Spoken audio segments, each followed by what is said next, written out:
The main theme of Oshi no Ko to this point has always been about Aqua and Ruby to an extent getting vengeance for Ai, their mother that got killed by a crazy stalker so early in their lives. It's very clear that the two want to kill their mother's killer, but these two never took a step back and asked themselves if Ai, their mother, would want that.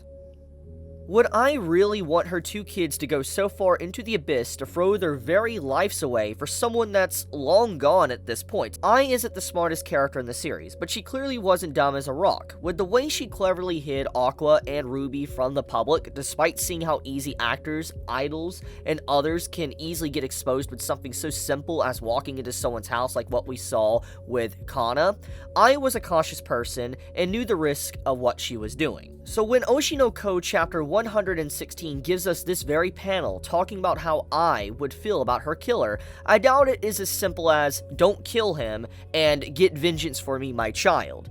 We can all entertain that thought and assume one or the other, but it's probably a lot more deep and complex than that because Ai was someone of many masks, many faces, and someone that wasn't really truthful throughout her entire life, even to her own kids.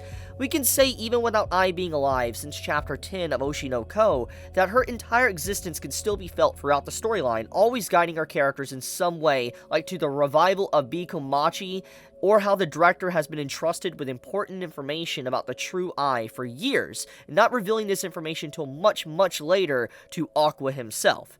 The journey to this point has always been Aqua desperately struggling to figure out his father's actual identity. Now that he knows, and how the father can never truly be punished for what he has done to Ai, thanks to around the time period when she died he was a minor, he will take things into his own hands. Not like that really is any different from what he's been doing at this point so far in the story, which I think with that being mentioned, it's a perfect time to talk about Akane and Aqua's relationship in this chapter. It's a no-brainer that Akane is in love with Aqua to an extreme extent, to the point that she'd be willing to help Aqua kill his father for him if he so desired. However, many looking at chapter 116 could be confused on why there's just so much anger and aggression coming from Akane towards Aqua. People could easily assume it's Aqua telling Akane he's been using her in the whole breakup of their friendship, and that's the reason why there's just so much aggression and anger from her, but it's much deeper and in a simpler way than that. Akane has accepted that she can't journey into the darkness with Aqua and help him kill his father, so her only option is to stop Aqua from self-destructing once this movie has been made for the public to see. Whatever happens, Akane being in direct opposition to Aqua can only lead to something unfortunate happening to her in the future. It could mean her death or something else.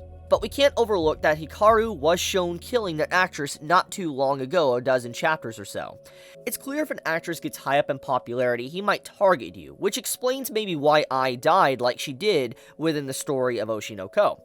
If we look at the killing methods used, they're definitely different on paper. Hikaru was hands-off approach to Ai, even Aqua when he was living his old life as a doctor, but as for the actress, he maliciously killed her with his own hands. Despite the difference, there is a correlation between the two that are the exact same that people could easily overlook.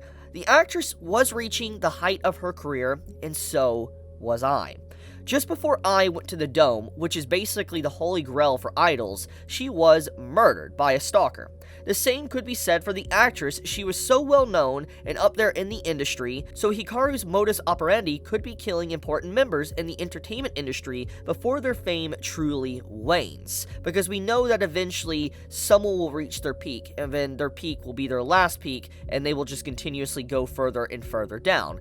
Now knowing that, we can only fear the worst for whoever plays the role of Ai in the movie. We can assume the movie will make waves and be extremely popular from all fronts in the public. That means whoever is the star actor, aka playing Ai, will be the one to get most of the praise, because if they're front and center and they're having to, convey the emotions of this person that's long since deceased, they're obviously going to have a lot of spotlight on them. So if we're using the fact that Hikaru targets people at the height of their popularity, Ruby or Akane is in serious danger.